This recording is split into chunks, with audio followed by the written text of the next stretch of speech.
إنما يخشى الله من عباده العلماء। जुर्अत का नाम है देवबंद वाले, आली मकाम है देवबंद वाले। जुर्अत का नाम है देवबंद वाले, आली मकाम है देवबंद वाले। जुर्अत का नाम है देवबंद वाले, आली मकाम है देवबंद वाले, आली मकाम है देवबंद वाले। अल्लाह का दीन पूरी दुनिया में आम कर गए, अल्लाह का दीन पूरी दुनिया में आम कर गए। कुफरी ताकतों का पहिया जो दाम। আসসালামু আলাইকুম ওয়া রাহমাতুল্লাহি ওয়া বারাকাতুহু। মুহতারাম হাজিরিন, আপনাদের সকলকে আমাদের দাওয়া সেন্টারের পক্ষ থেকে মোবারকবাদ জানিয়ে আজকে আলোচনা শুরু করছি। সুপ্রিয় শ্রোতা মণ্ডলী, আপনারা জানেন যে একটি বিশেষ দল, গ্রুপ এবং মতাদর্শের অধিকারী ভাইয়ারা, যাদেরকে আমরা নিকট অতীতেও কখনো দিনে কোনো কাজে এবং দাওয়াতে দেখিনি, ইদানিং তারা অনলাইনে মিডিয়ায় এমনভাবে চেপে বসে যে টোটাল উম্মতকে বিভ্রান্ত করে ছাড়ছে। তারা হচ্ছে কথিত আহলে হাদিস দাবিদার বন্ধুগণ, এবং বিশেষ করে তারা যাদের মুখপত্র, তাদের ওলামায়ে কেরামগণ এমন এমন আক্রমণাত্মক বক্তব্য দিচ্ছেন যে বক্তব্যগুলোর কারণে উম্মতে মুসলিমে মারাত্মকভাবে বিভ্রান্ত হচ্ছে। বিশেষ করে যেই ওই সমস্ত মেহনতের বিরুদ্ধে তাদের অবস্থান, যেগুলো সারা বিশ্বময় কাজ করছে, যেমন দাওয়াত ও তাবলীগের মেহনত, যেমন হক্কানি পীর মাশায়েখদের মেহনত, যেমন ওলামায়ে দেওবন্দের মেহনত। আজকে আমরা আপনাদের সামনে এই মুহতারামদের আনিত একটি অভিযোগ তথা দাওয়াত ও তাবলীগের বিরুদ্ধে যে অভিযোগ, সেটা একটি জবাব দিচ্ছি। তো প্রথমে আসুন, তাদেরই একজন মুহতারাম শেখ আকরামুজ্জামান বিন আব্দুস সালাম দামাত বারাকাতুহুমুল আলিয়া, তিনি একটি আক্রমণাত্মক ফতোয়া দিয়েছেন টঙ্গী ইজতেমাকে উপলক্ষ করে সামনে রেখে। প্রথমে আসুন আমরা মুহতারামের বক্তব্যটা শুনে নিই। আল্লাহ রাসূল সাল্লাল্লাহু আলাইহি ওয়াসাল্লাম বলছেন, পৃথিবীর ভিতরে তিনটি জায়গা আবার তিনটা মসজিদ। এখান থেকে আপনি যেতে পারবেন না মসজিদে আয়েশা মক্কাতে, জিদ্দার মসজিদে আমি যাব নামাজ পড়তে, হারাম। আরাফাতের মসজিদে নামাজ পড়তে যাব, হারাম। মিনার মসজিদে নামাজ পড়তে যাব, মিনা হারাম। মিনা জায়গাগুলো পবিত্র জায়গা বলা হয়। আরাফাত, মুজদালিফা, এগুলো মাশাইরুল হারাম, এগুলো হলো মাশাইরুল হজ, হজ্জের পবিত্র জায়গা। এই জায়গাগুলোতে হজের মৌসুম ছাড়া, নির্দিষ্ট দিন ছাড়া যাওয়া ইবাদতের জন্য হারাম। টঙ্গী মাঠের তো কথাই আসে না, কল্পনাই করা যায় না। আরাফাতের মাঠে যাওয়া হারাম। তোমার আমি টঙ্গী মাঠের হারাম কথা বলতেই যাব না। তুমি বুঝে নাও, তোমার জ্ঞান থাকলে, তোমার বিবেক থাকলে, তুমি যদি জ্ঞান সম্পন্ন হও, বুঝে নাও আরাফাতের মাঠে যাওয়া হারাম। নবম জিলহজ ছাড়া এরকম ইবাদতের সমাবেশ যদি মসজিদুল হারামের খতিব ডাকেন, মসজিদুল হারামের খতিব, মসজিদে নববীর খতিব, খোতাবা সবাই সম্মিলিত ভাবে যদি তারা একটা ইজতিমা ডাকেন, কোথায়? জিলকদ মাসে হবে। আসেন, ইজতিমাটাও করবেন, হজটাও করে যাবেন। এক ঢিলে দুই পাখি। জিলকদ মাসের প্রথম তারিখে আরাফাতের মাঠে ইজতিমা। আমার মনে হয় তারা ইজতিমা ডাকলে,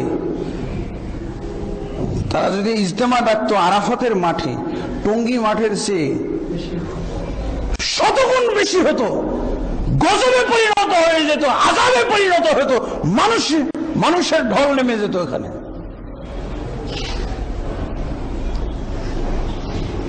আরাফাতের মাঠে যাওয়া হারাম, আমার টঙ্গী মাঠে যাওয়া হারাম বলার দরকার নাই।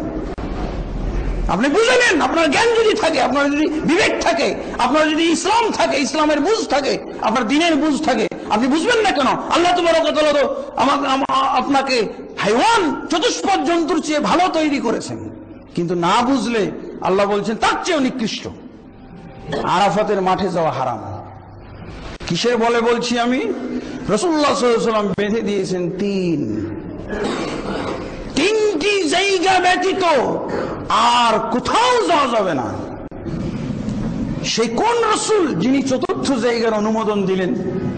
রাসূলুল্লাহ সাল্লাল্লাহু আলাইহি ওয়াসাল্লাম বলছেন, ব্যাকরণ দেখছেন, ব্যাকরণ এগুলো ব্যাকরণ কেন? সংখ্যা ভিত্তিক দিন পালন, পরিমাণ ভিত্তিক দিন পালন। আল্লাহ রসুলের যুগে সংখ্যা 3ই ছিল। সাহাবায়ে কেরাম, এগুলো আসলে ইবলিস থেকে হয়।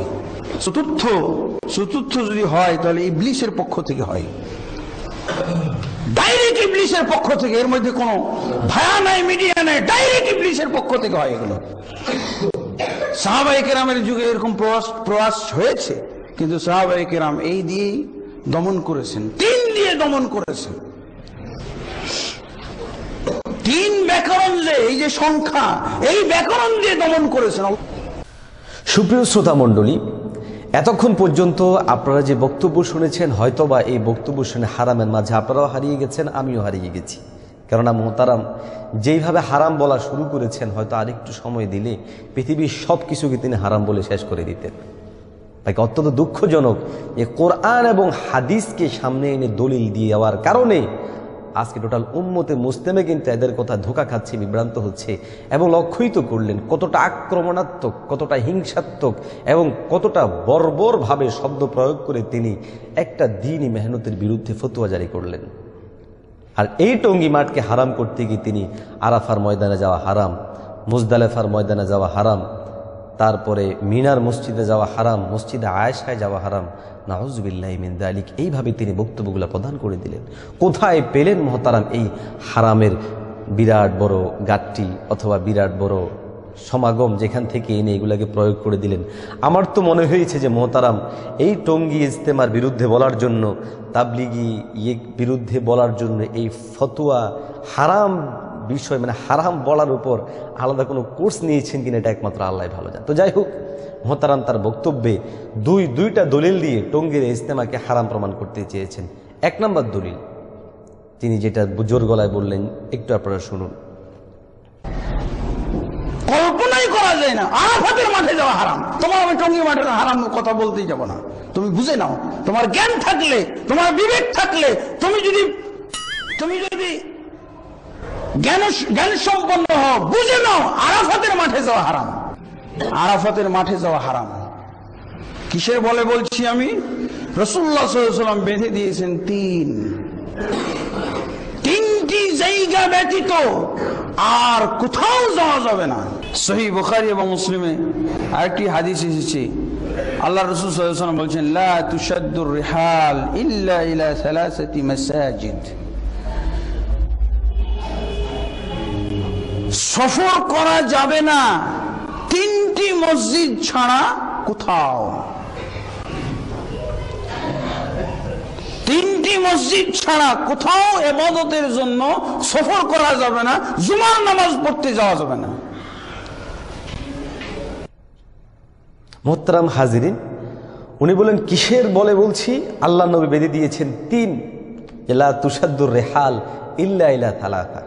এই হাদিসটা এসেছে তিরমিজি শরীফের 1 নম্বর খণ্ডের 74 নম্বর পৃষ্ঠায় শুরু হয়ে 75 নম্বর পৃষ্ঠায় সহ মিলিয়ে এসেছে হিন্দুস্তানি ছাপায়। এরপরে বুখারী শরীফের মধ্যেও হাদিসটা এসেছে, যে হাদিসের নাম্বার হচ্ছে 1189। তো সুপ্রিয় শ্রোতা, তিনি যেই ইজতিমাকে হারাম করার জন্য এই হাদিসকে সামনে আনলেন, আমরা প্রথমে ইজতিমাটা বুঝবো, দ্বিতীয়ত হচ্ছে এই হাদিসটার ব্যাখ্যা বুঝবো। প্রথমে আসুন ইজতিমা কি? ইজতিমা কি? ইজতিমা এটা একটা আরবি শব্দ, আল ইজতিমাউ। আল মুআজামুল ওয়াফিক নামক গ্রন্থের 31 নম্বর পৃষ্ঠায় অভিধান লেখক তিনি লেখেন যে ইজতিমা এর অর্থ হচ্ছে একত্রিত হওয়া, মিলিত হওয়া, সাক্ষাৎ করা, বৈঠক করা, সভা করা, সমাবেশ করা, সমাজবদ্ধ হওয়া। এই শাব্দিক অর্থগুলো থেকে স্পষ্ট যে আমরা জানি যারা এই ইজতেমা করছে, দাওয়াত ও তাবলীগের ভাইরা, সারা বছর তারা বিশ্বের আনাচে কানাচে মানুষদের কাছে নামাজের দাওয়াত নিয়ে যাচ্ছে, ঈমানের দাওয়াত নিয়ে যাচ্ছে, আমলের দাওয়াত নিয়ে যাচ্ছে। ওই ভাইরা একত্রিত হচ্ছে, সভা করছে, সমাবেশ করছে, বা আমরা স্বাভাবিক যেটা বুঝি এই ইজতেমার আমাদের যেটা সামাজিক অর্থ, যেটা আমরা বুঝতে পারি পারিভাষিক অর্থ, সেটা হচ্ছে আল হাফলাতুদ দ্বীনিয়া, মানে এটা দ্বীনি মাহফিল, দ্বীনি একটা সমাবেশ। দেখো এখন আসুন, তিনি এই দ্বীনি সমাবেশটাকে হারাম করলেন কিসের বলে? নবীজির হাদিসের বলে। নবীজির হাদিস কি? লা তুসাদ্দুর রিহাল। অর্থ কি? যে তোমরা তোমাদের সামান বা তোমরা তোমাদের বাহনকে রেডি করবে না 3 মসজিদ ছাড়া। প্রথম প্রশ্ন, মোহতারাম, এই ইজতেমা মাঠ কি কোনো মসজিদ? এটা তো ময়দান বলা হচ্ছে। তা আপনি সেটাকে মসজিদের হাদিস দিয়ে এটাকে কিভাবে হারাম প্রমাণ করলেন? দ্বিতীয় নাম্বার, আপনার বক্তব্য যায় যদি কোনো, যেটা আপনি বললেন একদম হারামের সিরিয়াল ধরে যদি আমরা ধরে নিই যে কোথাও সফর করা যাবে না, জুমার নামাজ পড়ার জন্য যাবেন, আপনি যে মসজিদে নামাজ পড়াচ্ছেন সেই মসজিদে যে আপনি গেলেন, যদি সেটা আপনার এলাকার মসজিদ না হয়ে থাকে, আপনার এই সফর হালাল হচ্ছে না হারাম হচ্ছে? বিভিন্ন জায়গায় দ্বীনি মাহফিল এবং সফরে আপনি যান, সেখানে শুক্রবারও হয়তো বা থাকে, পথে আপনি নামাজ পড়েন, সেই নামাজটা কি হালাল হবে না হারাম হবে? আপনি নিশ্চয় উত্তর দিবেন যে হালাল হবে, কেননা এখানে আমার সফর মূল মাকসাদ, আমি জুমার উদ্দেশ্যে সেই মসজিদে যাইনি, মাঝে জুমার সময় হয়েছে আমি জুমা পড়েছি। আপনার এই উত্তর থেকে আমাদের উত্তর সহজ, সেটা হলো ইজতেমা মাঠে ভাইরা একত্রিত হয় জুমার নামাজের জন্য নয়, বরং সেখানে একত্রিত হয় তারা দ্বীনি মাহফিল, দ্বীনি সমাবেশ শোনার জন্য। মাঝখানে জুমা আসে, জুমা শোনে। আর যদি এটাও বলা হয় যে জুমার জন্যই যায়, সমস্যা কোথায়? সেটা একটা বড় জামাত হবে, বড় জামাতের জন্য যাওয়া তো বৈধ। আত-তারগিব নামক গ্রন্থে হাদিস এসেছে, বাজ্জারে হাদিস এসেছে, তবরানী শরীফের মধ্যেও স্পষ্ট হাদিস আসছে। আল্লাহর হাবিব বলেছেন 2-4 জন একাকে নামাজ পড়ার চেয়ে 2 জন জামাতে নামাজ পড়া উত্তম। তারপরে 8 জন একাকে নামাজ পড়ার চেয়ে 4 জন জামাতে নামাজ পড়া উত্তম। এইভাবে সংখ্যা বয়ান করতে করতে অন্য হাদিসে স্পষ্ট বলেছেন যে যেখানে জামাতের মানুষের সংখ্যা বেশি হবে সেটা আল্লাহর নিকট বেশি প্রিয়। সুতরাং এই মাঠে যদি কেউ নামাজের জন্য যায়, সেটাকে আপনি হারাম বলতে পারেন না। দ্বিতীয় নাম্বার হচ্ছে, তারা সেখানে সমবেত হচ্ছে, আপনি সেটা হারাম বলে দিলেন। প্রিয় ভাই, কিভাবে বললেন মোহতারাম শেখ? হারাম বলার তো কোনো শুরুতি নেই। এখানে তারা জমায়েত হচ্ছে আল্লাহ রাসূলের কথা বলার জন্য, দ্বীনের কথা শোনার জন্য। হাদিসে স্পষ্ট এসেছে দ্বীনের কথা শোনার জন্য যারা জমায়েত হয় তাদের উপরে আল্লাহর পক্ষ থেকে রহমত নাজিল হয়। আর আপনি বললেন যে এখানে ওমর রাদিয়াল্লাহু তাআলা থাকলে তিনি এটাকে নদী পুকুর বানিয়ে ফেলতেন, ডুবিয়ে মারতেন। এখানে ইমানের শিক্ষা দেয়া হচ্ছে না, বেদাতের শিক্ষা দেয়া হচ্ছে। আপনার এই ধরনের বক্তব্যগুলোকে অবশ্যই ফেরানো উচিত, সেই বক্তব্যগুলোকে আপনি নিজের দিকে দিয়ে দেওয়া উচিত। দ্বিতীয় নাম্বার, সুপ্রিয় শ্রোতা মণ্ডলী, তিনি যেই হাদিসকে সামনে এনে যেই বুঝে এই হাদিসকে তিনি আমাদের সামনে উত্থাপন করলেন, আমরা দেখব যে মুহাদ্দিসিনে কেরাম এই হাদিসকে মোহতারামের অর্থে বুঝেছেন না অন্য অর্থে বুঝেছেন। প্রথমে আসুন এই তিরমিজি শরীফ, এটা হলো তিরমিজি শরীফ 1 নম্বর খণ্ডের 74 নম্বর পৃষ্ঠা। আপনারা লক্ষ্য করুন, এখানে অধ্যায় কায়েম করা হচ্ছে বাবুন মা জাআ ফি আইয়িল মাসাজিদি আফদল। যে এই অধ্যায়টা হচ্ছে, যে অধ্যায়ে হাদিসটা নিয়ে এসছে, যে এই অধ্যায়টাই কায়েম করা হয়েছে কোন মসজিদ উত্তম। তাহলে উত্তম অনুত্তমের বিষয় বুখারী শরীফে একই বিষয়, এটা হচ্ছে ফাথুল বারি 3 নম্বর খণ্ড। এখানেও আপনারা লক্ষ্য করুন, এই যে কিতাবু ফজলিস সালাতি ফি মসজিদি মক্কা ওয়াল মদিনা, বাবু ফজলিস সালাহ ফি মসজিদি মক্কা ওয়াল মদিনা, যে মসজিদে মক্কা মদিনা নামাজ পড়ার ফজিলত বিষয়। অর্থাৎ মক্কা, মদিনা এবং মসজিদে আকসা, এই 3 মসজিদে নামাজ পড়লে সওয়াব বেশি, এটা হাদিস দ্বারা প্রমাণিত। এখন এই 3 মসজিদ ছাড়া অন্য মসজিদে যাওয়াই যাবে না, হারাম, এই কথা তো হাদিসের মধ্যে নেই। এবং এটা বোঝাও যায় না, যেহেতু উত্তম অনুত্তমের বিষয়। আল্লাহ হাবিব কি বুঝালে? এই হাদিসটা এনে যে তোমরা এই 3 মসজিদে সওয়াবের উদ্দেশ্যে সফর করতে পারো, কিন্তু অন্য মসজিদগুলোতে সওয়াবের উদ্দেশ্যে সফরের দরকার নেই, যেহেতু অন্যান্য মসজিদগুলোর সব একই পর্যায়ের। কিন্তু মোহতারাম সাহেব তিনি এখানে ওই হাদিসটাকে সামনে এনে হারাম হারাম এমনভাবে বললেন, যেটা মানে আমাদের জন্য খুবই বিব্রতকর, খুবই দুঃখজনক এবং খুবই বাজে হয়েছে। 2 নম্বর হলো, দেখুন এই হাদিসকে সামনে রেখে এই পর্যন্ত দ্বীনি জামায়াত সমাবদ্ধ হলে, মানে দ্বীনি জামায়াত হলে হারাম হবে, এটা কেউ বলেনি। হ্যাঁ, এই হাদিস থেকে নিয়ে আরেকটা যেটা মত বিরোধ দেখা যায়, সেটা হচ্ছে যে কবর জিয়ারত করা যাবে কিনা। তো এই বিষয়ে দেখা যায় যে জমহুর উলামায়ে কেরামের মতামত হচ্ছে যে হ্যাঁ, বিভিন্ন সুলাহাদের কবর জিয়ারত করতে যাওয়া যাবে, আত্মীয় স্বজনের কবর জিয়ারত করতে যাওয়া যাবে। হ্যাঁ, শর্ত আছে, সেটা হচ্ছে ওই কবরগুলোতে যেন কোনো বেদাত না হয়, কোনো শিরিক না হয়, ইত্যাদি না হয়, তাহলে জিয়ারত করা যাবে। কারণ আপনারা অবশ্যই জানেন হাদিসে এসছে আল্লাহর হাবিব সাল্লাল্লাহু আলাইহি ওয়াসাল্লাম নিজে কবরের মধ্যে গিয়ে জিয়ারত করতেন। তো নবীজির আমল থেকে বোঝা যায় যে কবর জিয়ারত বৈধ। বাকি থাকলো কবরকে জিয়ারত করতে গিয়ে সেখানে যে সমস্ত অযাচিত বেদাত হয়, শিরিক, আমরা সেগুলো থেকে নিষেধ করব। কিন্তু ডাইরেক্ট কবরেই যাওয়া যাবে না, জিয়ারতই করা যাবে না, এরকম বাড়াবাড়ি করা ঠিক না। ঐতিহাসিকভাবে আমরা দেখি যে সর্বপ্রথম কাজী ইয়াজ মালিকি রহমতুল্লাহ আলাই তিনি এই ফতোয়া দিয়েছিলেন যে এই কোনো জায়গায় জিয়ারতের উদ্দেশ্যে যাওয়া যাবে না। পরবর্তী সময়ে শেখ ইবনে তাইমিয়া রহিমাহুল্লাহ তিনি এই মতামত গ্রহণ করেন, কিন্তু ওলামায়ে কেরাম সেই মতামতটাকে তৎকালীন থেকেই এটাকে রদ করেছেন, প্রতিহত করেছেন। যেমন এই শেখ ইবনে তাইমিয়া রহমতুল্লাহ আলাইয়ের এই ফতোয়ার বিপরীতে এসে একটা আলাদা গ্রন্থই লিখেছেন আল্লামা তাকিউদ্দিন সুবকি রহমতুল্লাহ আলাই, যার গ্রন্থ হচ্ছে শেফাউ সেকাম। এছাড়া ইবনে তাইমিয়া রহমতুল্লাহ আলাইয়ের এই ফতোয়া যেটা, সেই ফতোয়ার ব্যাপারে ওলামায়ে কেরাম বিভিন্নভাবে ফতোয়া দিয়েছেন এবং হাদিসে স্পষ্ট এসেছে যে নবীজির কবর জিয়ারতের বিষয়, অন্যান্য কবর জিয়ারতের বিষয়। সুতরাং এখানে হয় মত পার্থক্য, একটা হচ্ছে কোন মসজিদে উত্তম, কোন মসজিদে উত্তম না। এই হাদিসের আলোকে মুহাদ্দিসদের মধ্যে এই একটা মত পার্থক্য ছিল। দ্বিতীয় মত পার্থক্য হচ্ছে এই হাদিসের আলোকে আম্বিয়া কেরামের কবর, আউলিয়াদের কবর, বিভিন্ন পীর মাশাইখদের কবর জিয়ারত করতে যাওয়া যাবে না যাবে না এই নিয়ে। কিন্তু দ্বীনে ইজতেমা করা যাবে কি যাবে না এই নিয়ে মত পার্থক্য তো এরাও করে নাই, কেউ করে নাই, এই শুধু শেখ আব্দুল আকরামুজ্জামান মুহতারাম ছাড়া আর কেউ করে নাই। তাহলে আমরা অবশ্যই খুব সহজেই বুঝতে পারি যে মুহতারাম এক্ষেত্রে দলিল দিতে গিয়ে বিভ্রান্তির শিকার হয়েছেন। এবং আমরা আরও একটু কঠিন ভাষায় বলে এটা বলতে পারি যে এক্ষেত্রে মুহতারাম হয়তোবা জানি না কেন এত কড়াভাবে কথা বলেছেন, কড়াভাবে ফতোয়া দিয়েছেন, আল্লাহ ভালো জানেন। বাকি আমার বাহ্যত মনে হচ্ছে তিনি এখানে প্রতিহিংসার আশ্রয় গ্রহণ করেছেন। যাই হোক, আল্লাহ মুহতারামকেও মাফ করুক, আমাদেরকেও মাফ করুক। দ্বিতীয় নাম্বার মুহতারামের দলিলটা আমরা একটু শুনে নিই।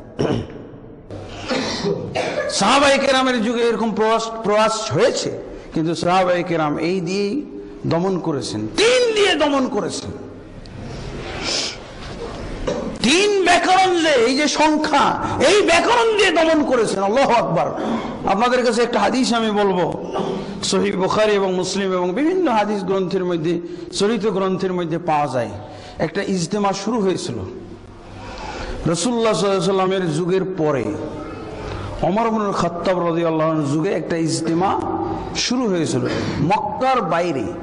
ওটা একটা বিরাট ইতিহাসকে কেন্দ্র করে।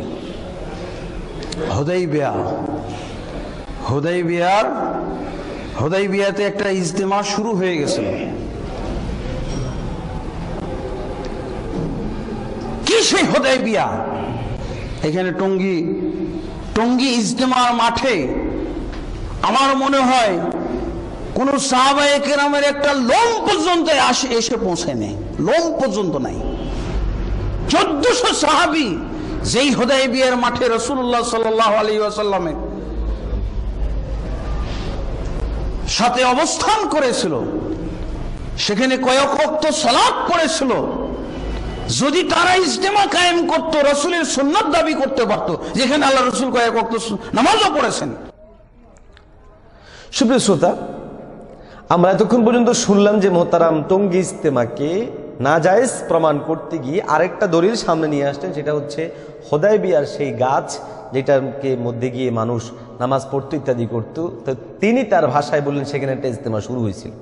আসলে কি সেখানে কোনো ইজতেমা শুরু হয়েছিল? আর এই ইজতেমা দুটোটাই কি এক ধরনের ইজতেমা? প্রথমত হচ্ছে তিনি যেই ভাষায়, যেই ঢঙ্গে, যেইভাবে বললেন, এইভাবে যে একটা ইজতেমা শুরু হয়েছিল, ওইখানে মানুষ বিভিন্ন করতো, এই ভাষায় আমরা বুখারী শরীফে খুঁজেছি। বুখারী শরীফে 4165 নম্বর হাদিসে হুদাইবিয়ার সেই ঘটনা বর্ণিত আছে। গাছ কাটার কথাও এখানে এই ফাথুল বারী যিনি লেখক তিনি নিয়ে এসছেন। দ্বিতীয় নাম্বার হচ্ছে হুদাইবিয়ার ওই সমাবেশ আর টঙ্গীর সমাবেশ তো মোহতারাম এক না। কেন? দেখুন, হুদাইবিয়ার ওই সমাবেশটাকে সাহাবায়ে কেরামের পক্ষ থেকে করণের পিছনে কারণ ছিল একটা গাছকে লক্ষ্য করে যাওয়া, বরকত মনে করে আল্লাহ না করুক সেটাকে মাহবুদ বানিয়ে ফেলার হয়তোবা একটা সম্ভাবনা তারা লক্ষ্য করেছিলেন, যার কারণে তারা সেখান থেকে নিষেধ করেন। দ্বিতীয় নাম্বার, টঙ্গীতে এই বিষয়টা হচ্ছে না, যে এখানে কেউ টঙ্গী মাঠকে লক্ষ্য করে যাচ্ছে না, বরং দিনই একটা মাহফিল সমাবেশ সেখানে হচ্ছে, সেই মাহফিলটাতে যায়। দুটোর মধ্যে পার্থক্য আমি কিভাবে নির্ণয় করলাম? হুদায়বিয়ার ওই গাছটাতে শুধু যে বছরের 3 দিন যেত এরকম না, বরং সারা বছর যাতায়াত হয়তো মানুষদের ছিল। বাট এইদিকে টঙ্গীর ইজতেমাটা 3 দিন ব্যাপী হচ্ছে।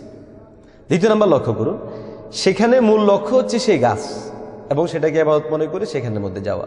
এর বিপরীতে টঙ্গীর এই মাঠের ইজতেমাটা মূল লক্ষ্য না, ইজতেমার পরবর্তী সমাবেশ অর্থাৎ জামাত বের করা বিভিন্ন জায়গায়, সেটা হচ্ছে মূল লক্ষ্য। সুতরাং এই দুই সাইডের জিনিসকে একত্র করে ফেলা, এটা আমার মনে হয় একান্ত বিভ্রান্তকর কারণেই হয়েছে। সুতরাং এটা দিয়ে এই কথা দলিল প্রমাণ দেওয়া কোশ্চিন কালো ঠিক হবে না, বরং আমরা মনে করি যে এটা একটা বিভ্রান্তিকর এবং মিথ্যার আশ্রয় নেওয়া। মোহতারাম হাজিরিন, সম্মানিত শেখ যে 2টা মৌলিক দলিল দিয়ে বুঝাতে চাইলেন যে টঙ্গীর ইজতেমা হারাম, একটা হচ্ছে বুখারী এবং তিরমিজি বর্ণিত হাদিস লা তুসাদ্দুর রিহাল, যে 3 জায়গা ছাড়া অন্য কোথাও যাওয়া যাবে না। মোহতারামের এই দলিলটা ভুল, যেমনটা আমরা আপনাদের সামনে স্পষ্ট করেছি যে এই হাদিসটা তো না মসজিদের ফজিলত সম্পর্কে বয়ান করতে আনা হয়েছে, হারাম হালাল বয়ান করতে আনা হয় নাই। তিনি হারাম হালাল কোথায় পেলেন? এ নিয়ে মতপার্থক্য পৃথিবীতে কোশ্চিন কালো ছিল না। দ্বিতীয় নাম্বার হচ্ছে হুদায়বিয়ার যে ঘটনা দিয়ে তিনি দলিল প্রমাণ দেওয়ার চেষ্টা করলেন এবং খুবই রুক্ষভাবে, বর্বরচিতভাবে, হিংসাত্মকভাবে, আক্রমণাত্মকভাবে তিনি বললেন যে ইজতেমা মাঠে তো সাহাবায়ে কেরামের একটা লোমও আসেনি। হ্যাঁ, যে ওই হুদায়বিয়াতে সাহাবায়ে কেরামের লোম আসছে, ওইখানে গাছ কেটে ফেলছে, এখানে পুরা পুকুর বানিয়ে ফেলতো, ডুবিয়ে মারতো, এখানে দিন শিখা হচ্ছে না, এখানে বেদাত শিখা হচ্ছে। মোহতারামকে বলবো, মোহতারাম এই দাওয়াত ও তাবলীগের মাধ্যমে তো সারা বিশ্বময় যেই যুবকগুলো একটা পর্যায়ে বিভিন্ন অন্যায় কাজে ছিল, তারা নামাজি হচ্ছে, তারা দাড়িওয়ালা হচ্ছে, সুন্নতওয়ালা হচ্ছে, তো সেই সমস্ত বিষয়গুলোকে আপনি কিভাবে অবহেলা করবেন? দ্বিতীয় নাম্বার হচ্ছে মুসলিম মিল্লাতের এত বড় একটা সমাবেশ, যখন আমরা বিভাজন হচ্ছি, যখন আমরা বিভক্ত, যখন আমাদের মধ্যে কোনো ঐক্য নেই, তখন এটা তো আমাদের চক্ষু ঠান্ডা হওয়ার কথা, আমাদের হৃদয় ভরে যাওয়ার কথা যে এই একটা প্ল্যাটফর্ম, সেটা হলো দাওয়াত ও তাবলীগকে সামনে রেখে এই সমাবেশ হয়েছে। সেটা তো আমাদের জন্য সান্ত্বনার বিষয় ছিল, কিন্তু তা না করে এইভাবে আক্রমণাত্মক ফতুয়া দিয়ে কেন দিচ্ছেন? মোহতারাম, আপনার যদি বুঝে না আসে, আপনি আপনার মতো করে আপনার দিন আপনি প্রচার করেন না। কিন্তু আমরা তো আপনাদের বিরুদ্ধে কোনো কথা বলছি না বা বলিনি, আপনারা কেন এই সমস্ত বিষয়গুলোকে লক্ষ্য বানিয়ে নিয়েছেন? এটা হারাম, ওটা হারাম, ওটা হারাম, ওটা হারাম। মোহতারাম, এভাবে আমাদের মাঝে বিভাজন আরও বেড়ে যাবে, আরও দিনই সমস্যা তৈরি হবে। সেটা না করে আসুন আমরা এই বিষয়গুলো সম্পর্কে বাড়াবাড়ি না করে মুসলিম মিল্লাতকে ইত্তেহাদ ইত্তেফাকের হতে আহ্বান করি, মুসলিম মিল্লাতের মধ্যে সংশয় সন্দেহ না প্রবেশ করিয়ে দিয়ে বরং তাদের মধ্যে আমরা সুন্দর জিনিসগুলোকে প্রবেশ করিয়ে দেওয়ার চেষ্টা করি। আল্লাহ রব্বে করিম আমাদেরকে দিনের পথে রাখুক, সহি দিনের উপর পরিচালিত করুক। সকলকে ধন্যবাদ, সকলকে আমাদের দাওয়াত সেন্টারের পক্ষ থেকে মোবারকবাদ জানিয়ে আজকে এখানে শেষ করছি। ওয়া আখিরু দাওয়ানা আলহামদুলিল্লাহি রাব্বিল আলামিন।